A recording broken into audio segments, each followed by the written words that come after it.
Los fascículos espinotalámicos están formados por dos ramas, el fascículo espinotalámico lateral y el fascículo espinotalámico anterior o ventral.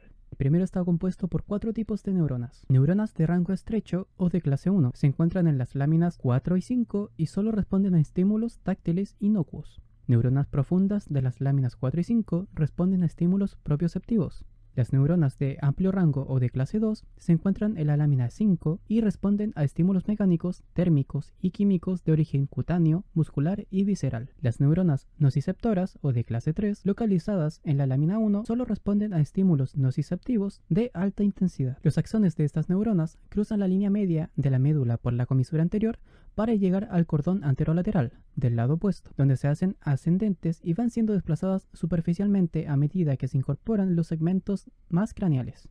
Ambos fascículos discurren unidos hasta el bulbo raquídeo, donde el fascículo anterior se une a las fibras del sistema lemniscal, que produce la sensibilidad táctil, epicrítica y propioceptiva consciente. Por su parte, el fascículo lateral atraviesa sin interrupción el bulbo, la protuberancia y el pedúnculo cerebral, donde vuelve a unirse al fascículo anterior para terminar ambos en el núcleo posteroventral del tálamo. Desde el núcleo ventral posterolateral saldría la proyección cortical, que terminaría en las áreas 3, 2 y 1 de Brodmann. Para muchos autores, esta sensibilidad dolorosa no necesitará llegar al tálamo para hacerse consciente.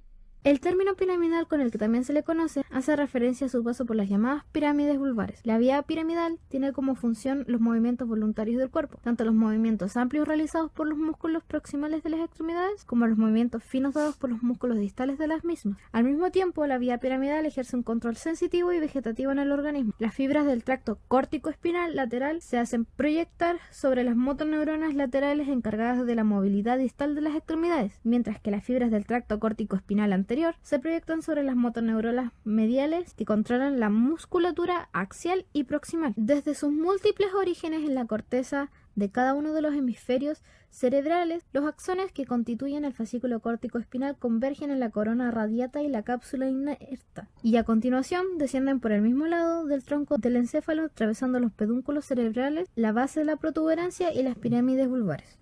En el límite inferior del bulbo, la mayoría de las fibras se cruzan en lo que se ha denominado decusación de las pirámides para continuar en el lado opuesto de la médula espinal. Cuando pasan del bulbo a la médula, las fibras córtico-espinales se disocian en dos fascículos: el fascículo córtico-espinal lateral o piramidal lateral más voluminoso, que discurre por el cordón lateral, y el fascículo córtico-espinal anterior o piramidal anterior, que discurre por el cordón anterior y tiene menor dimensión. Cierta cantidad de fibras que no se cruzan en el bulbo viajan por el tracto córtico-espinal lateral de la médula y pueden apoyar proyecciones ipsilaterales a las motoneuronas que controlan la musculatura de las extremidades. La vía trigeminal es una vía aferente que contiene fibras nerviosas primarias que responden a la estimulación periférica de los nociceptores. Los cuerpos celulares de la primera neurona se sitúan, en el caso de las regiones cefálicas, en los ganglios de los nervios de los pares craneales. El soma de la primera neurona de la vía del dolor trigeminal está en el ganglio de Gassel, que en este se encuentran 3 ramas del nervio trigémino, que son